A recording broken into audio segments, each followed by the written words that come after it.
I wanted to light that because someone gave it to me, and I wanted to light and see what's going on. So see what happens. But I know what happens with it. Uh, I have a really good idea. So thank you all for being here tonight. This is awesome. A lot of people here. Hi, Michael. I didn't see you walk in. Um,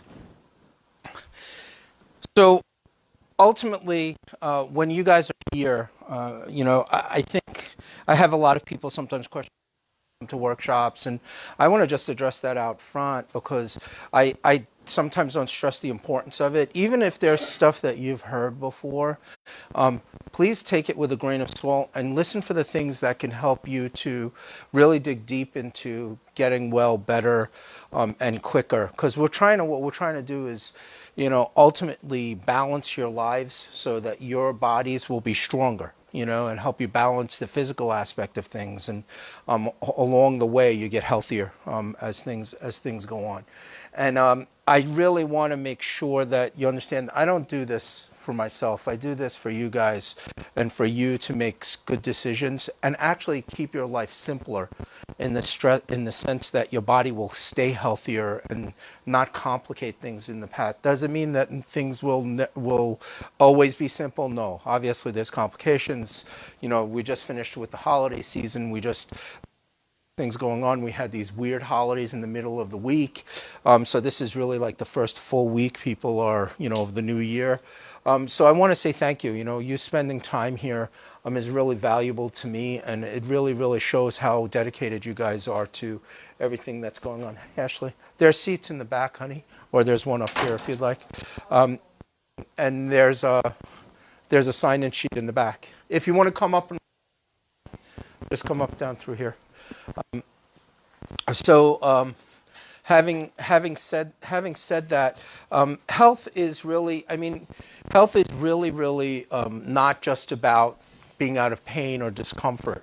It's about really full quality of life, full things that are going on. How many of you know people that say they're healthy and they look really healthy, and then the next day they're either in the hospital or something traumatic has happened or traumatic has happened? You got to be careful. You got to be careful with those things, and we want to make sure that you are you are understanding how to take care of yourself. Having said that, hold on a second. I just want to put this into slideshow.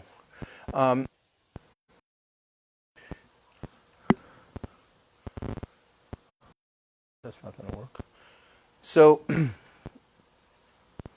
having said that, we're going to be talking about the underlying problems of health, the vertebral subluxation that we deal with here in the office.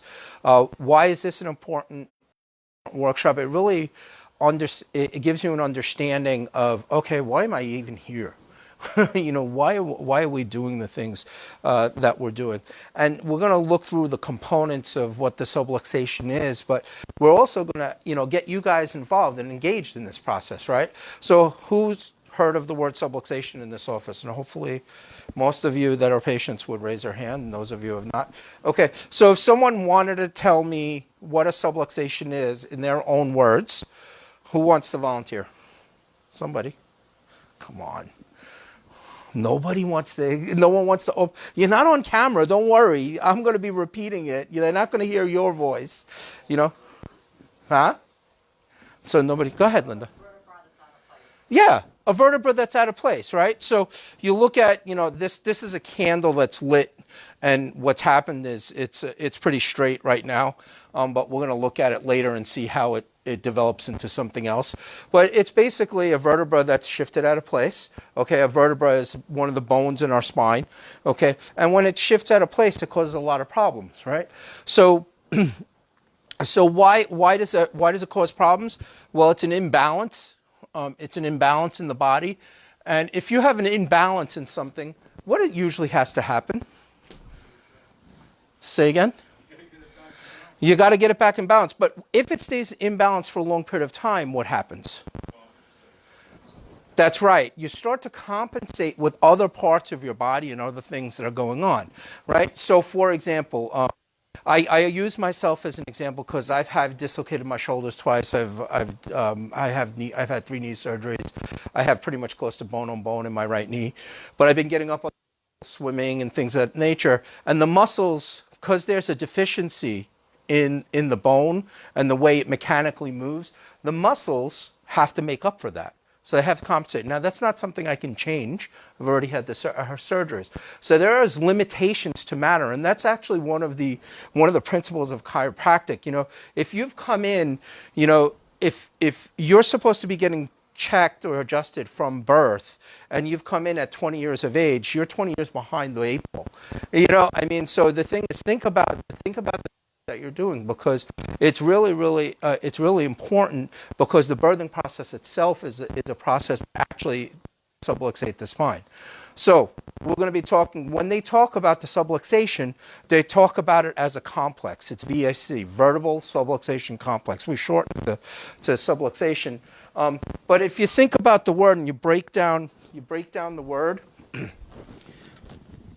they hid my markers.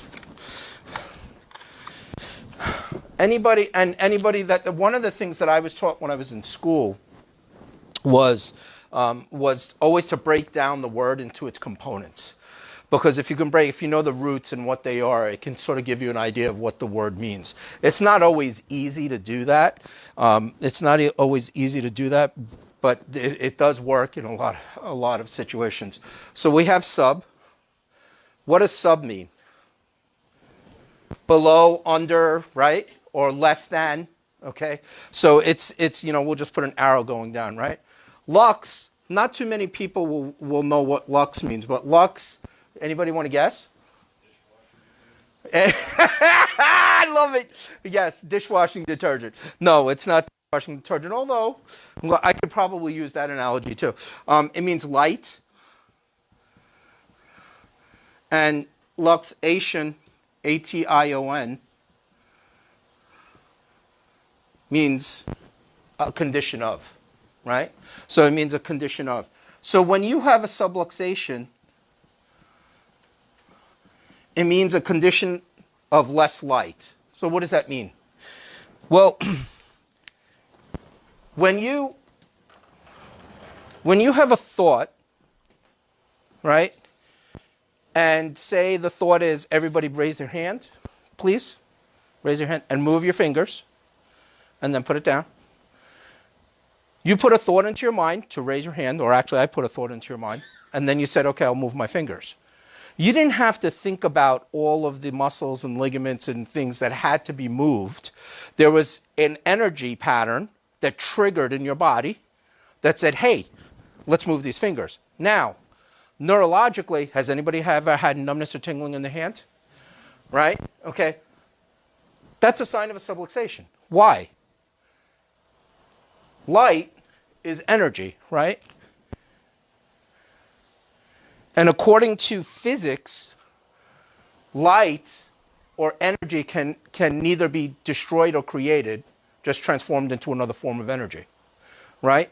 So in our mind, what we're doing is we're taking that thought, it's being converted into, some people say it's there's an electronic impulse, there's a mental impulse, there's a solitonic impulse, whatever it's a form of energy going through your body. And what do they do? What do they do medically to check to see if your nerve is running properly? Has anybody ever had a neuroconduction velocity test?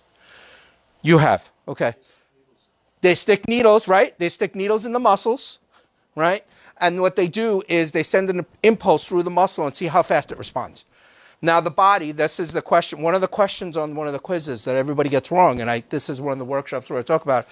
The body transfers information from brain through the nerves at about 270 miles per hour. Okay, it could be 300 miles per hour, but usually 270 is about sort of the agreed about. That's pretty fast. It's not the speed of light, but it's pretty fast in our bodies. So you think about it, what's happening is when you have the subluxation, you're interfering with the energy flow of your body, and it's not focusing. I'm not talking about energy healing. This is true physics. It's actual something, because you've taken an energy component, a thought, okay, which comes out of nowhere, and that's a whole nother issue, sends an impulse into your arm, moves your arm and makes it physical energy, physical kinetic energy.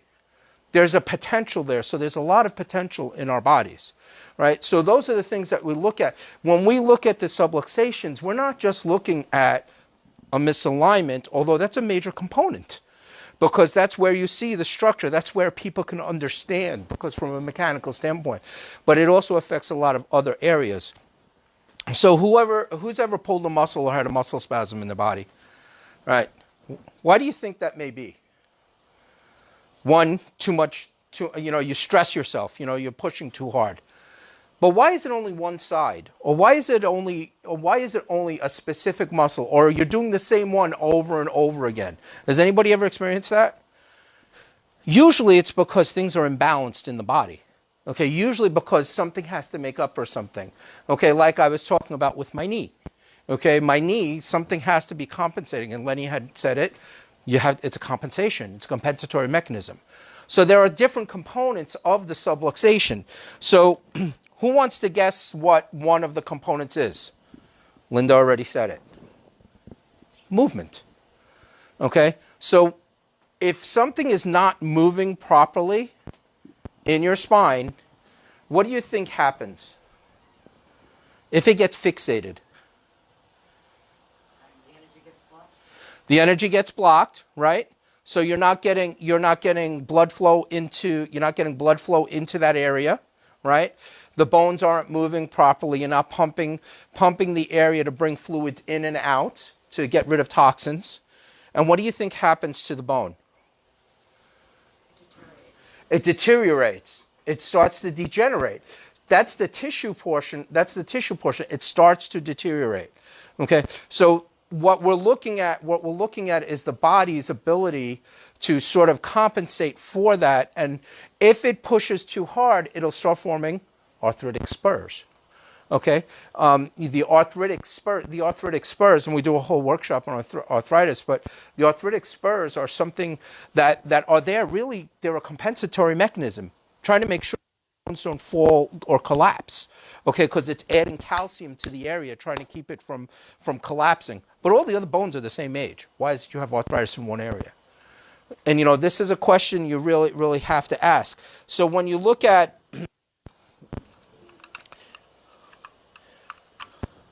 the first slide that I have here, hopefully I'll get it up there. Spinal kinesiopathology, right? Big word. All it means is that there's some sort of abnormal movement in your spine. If you want to read all those little words and get really really complex about it, we can sit and talk just about this for days. Okay, just about this portion of it. Yay. The big thing here is kinesiopathology can be two components. It can be hypermobile, an increase in joint motion, or hypomobile, a blockade or fixation. So we've been talking about fixation. You can also have too much movement, laxity of your ligaments. Okay, there are certain diseases like Ehlers-Danlos, others that have problems with the ligaments. Okay, so the ligaments, if they're too lax, can also cause problems because it's not holding it in place. So there's a balance there. And those are the things that we're looking at. So most people don't think about this component at all. They're just like, I can move, I feel good, but they don't look at the intersegmental play and how the body is supposed to move. And this is an important aspect of it, right? So why do we do range of motion in the office? Well, who wants to guess? Why do we look at your range of motion? Make us feel stupid. No, we don't do it to make you feel stupid, okay? But we do it. But it's part of. I love you, Lenny. Thank you for coming. You make this. But the reason is because if you don't have full range of motion in your joint, and you don't have full range of motion, it's not healed yet. Vitamin did a study many years ago, and he found that if you leave a segment fixated or subluxated for a period of 3 days, scar tissue starts to form. Okay, and then what happens is scar tissue starts to form, there's less and less movement. So it's really important, even with scar tissue, to try to get as much movement into a joint as possible. Because of my knee problems, I can't, most people can bring their heel to the back here. I can't do that. Okay, but I work really hard at it and try to keep it as motion as possible. And sometimes it's not comfortable. Okay, but the thing is, you have to understand, I also have a healed compression fracture in my neck. So I had to work really, really hard at getting the normal curvature back into my neck. Why? Because think of your head as a bowling ball, right? If I was to take a bowling ball and hold it near my body, would it be easy to hold? If it's not that heavy, it would be fairly easy. If I held it out here, it would be harder to hold, yes? You could hold it for a short... That's what you're doing when your head's forward like this. It's basically a bowling ball on a stick leaning forward. And what ends up happening is it starts to cause problems. So fixation is a big component. So this is the first component. This is the component that people really don't think about and is the most important. It is the neurological component, right? So the neurology, the central nervous system, encased in bone, runs through the body. Okay, it runs in the spine. Okay, and in running in through the spine, it controls everything that we do. The information travels through. That's like who's ever been part of a blackout or a power outage here in New Hampshire? Who hasn't? Right? I consider that a big subluxation in the information going through. Right? That's the way I look at it, because that's what it is. Because what's happened is the energy's been cut off somewhere. Okay, and that's electricity, and that's something. So the thing is, they've got to find where it is and fix it. If it was that easy in our body can still work with subluxations there. But the weight of a quarter, interferes with the ability of the nerve to function by 60%. So you think about that, and you don't even feel pain at that moment. And most people show up with pain. And you've probably heard this before in our office, but it's important to repeat that. So the neurology obviously is the most important portion of it. And there's two types of specific lesions they talk about. There's a lot of words on here. If anybody wants this, you're more than welcome to ask me for it, and I will give it to you. And we can have discussion on it for hours on end, because I love this stuff, especially the neurological component. But there's the compressive one, which everybody understands. The other one is the facilitative one, which is hyperactivity. Okay, do you notice that there's always a less than and always a more than? But with both of them, they're both subluxations. They both decrease the amount of energy that's flowing through your body. Okay, because what happens is if it's hyper, then the body has to go somewhere else.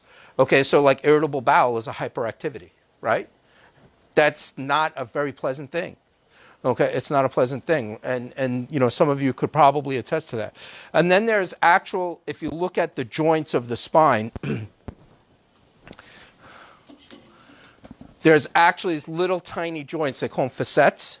Okay, back here in between each one. And if you look at the biomechanics, we talk a little more about this in the biomechanics class of this. It's almost like a tripod that's holding, just like what's holding in the back. This is the front leg, and then there's two joints back here that are two more legs. You can see these are a lot smaller than this, and people think, oh, there should be more weight on the front. No. What's happening, it's supposed to be equally distributed. And that equal distribution allows for your body to move properly and not decay. However, there are nerves that come directly from these little joints back here. They call them recurrent meningeal nerves. They come right back into the nervous system, and they have pain receptors in them. Only about 10% of the nervous system actually has pain receptors, or true pain receptors. The pain receptors here, when they hurt a lot. Why do you think that is? What is it trying to protect? It's trying to protect the spinal cord. It's trying to say, hey, you better do something about this. Okay, let me take care of this, and that's why. So that's why there are a lot of those pain receptors are along those lines, right? I'm just going to put this down before I knock over the candle. How many nerves do you have in the... There's 31 spinal roots. Okay, there's 31 pairs. Okay, and the reason for 31, there's 24 vertebral segments. There's only 24. As a child, we have more, because as a child, these bones down here these bones down here aren't fused, so they're still more, they have to get, they fuse. That's why it's important to get a child checked, because if you get them checked and it's fused properly, then they have less problems as they go on. So the question, so people on Facebook will hear, was how many nerves are there that come out? There's 31 spinal pairs. So if you count from here down, there's 31 pairs, and there's nerves that come out here, but the vertebra actually end here. But there are, so there's a lot. And actually the spinal cord actually ends about L2. It actually ends here. Okay, it doesn't end all the way down here. There's just a myriad of nerves. They call it the cauda equina, which means horse's tail. It's a flurry of nerves that come out from there, and then they go through. So those are the ones that we have. If you were wondering how many nerves we have, some people, there's certain books I've read different ones, but if you lay out the nerves from end to end, we'd have anywhere from 12 to 47 miles worth of nerves in our body. Okay, so that's a lot of nerves wrapped into the body. And if you think about, has anybody ever seen, I wish I used to have one, has anybody ever seen a, you know the glass filaments that they use? I think it's Fios. You know, like the fiber optics. Have you ever seen a fiber optic cable? Has anybody ever seen one? The fiber optic cable, if you look at it, it's a lot of little glass fibers. Okay? I mean, it's amazing how many fibers are in there. Your nervous system has, I mean, billions of those. Billions of those. And they wrap the same way. So, you know, for me to say you have a subluxation at T9, okay, for Ethan, it would be different than what it is for Jen or for Pam, or, you know, I mean, it would just be different, okay? You guys wouldn't have the same symptoms because our bodies are going to respond differently because it depends on what you're compressing, how you're compressing, what corpuscles, I mean, there's so many things. So that's why the neurology is the most important aspect of how it responds, but it's like one of the quickest responding and slowest responding. So has anybody ever struggled with neuropathy or numbness in their legs? Yeah, okay. So one of the things that with that, they say that Wallerian degeneration, the nerve starts to die back. If you want to grow back a nerve, it can take anywhere from 2 centimeters a year, 2 centimeters a month to 2 centimeters a year. So, I mean, that's not a lot. You know, that's very little growing back at a time. So it takes time to correct these things. That's why checking for subluxations, it allows for the nerves to just function a little better. Okay, myopathology, this is when most people come in. And myo means muscle in this case. There is myo, which means spinal, or has to do with that. But myo deals with the muscles. Most people come into the office and they say, oh, I pulled a muscle. And I'm like, oh, okay. So let's see where the subluxation is that's causing it. Because if you know, I always use the example, who remembers the example of the bridge that I used when you first started? You know, if you have a bridge, you have that middle piece and it has all those cables that attach in. That's sort of the way the muscles attach. Right? If you bend them, what's going to happen? The muscles are going to spasm, or they're going to shrink in our bodies. It's called creep, believe it or not. Okay, they're going to either spasm or they're going to shrink. Okay, and when that happens, guess what? You got to stretch them back. But if you're sitting like this all day long in your car, and you're sending a vibration through your body that says to the nervous system, hey, this is normal, guess what's going to happen to that muscle? So that sleeping on that bad pillow one night is not the cause of the problem. It was something that was there already. It's just that exacerbated something that was already there. Okay, so it's important to understand. And people think, and I always get, oh, I think it's just the muscle. Yeah, that's part of it, but that's part of the component of the subluxation. Okay, the muscles do have a component in this, and it's an important portion of it because you have to look at it. Because sometimes, and that's why it's good sometimes for a lot of people to get a massage before they get an adjustment. But the massage isn't changing the structure. The massage is relaxing the muscle enough that when you actually go in and you actually adjust, there's more of a response. And that's why repetition is so important. Because if you have scar tissue or if you have a muscle that's shrunk or a muscle that's lengthened, it's not going to change overnight. To retrain that takes time. And it can take a few months, it can take years. So it's really important to understand. The next component, this is again my pathology, But from a compressive lesion, if something is pushing on something, hypoactivity, meaning less activity, means that you might have atrophy. Everybody knows what atrophy is? Like muscle, or hypotonus, meaning you can't use your muscles. So have you ever seen somebody that has problems walking and they do this? And they like flap their foot on the ground? Okay, that's because what happens is they lose the strength in the muscle and the nerve in their leg, and that's sometimes it's a surgical procedure that has to use it. Sometimes it's not. So it's really important to understand. And then there's hypertonus. So there's always hyperactivity, which is spasm, fibrosis, and all the things that adapt to the changes that are going on. There's a lot that happens to the muscles because it's a tissue that is connected to everything. And then we have fascia that's around in our body that's all connected. So there's a lot that goes on in there. Histopathology is pretty easy to understand. There's a sprain. Who's ever sprained the ligament or sprained something? Yeah. Right? Okay. So when you first sprain something, it begins the fibrosis of scar tissue that I was talking about. Fibrosis is basically scar tissue. It's like what do they call it? It's like glue. It tries to put everything down and make sure that everything stays in place. So why is that so important to understand? If you damage, hold on a second. There we go.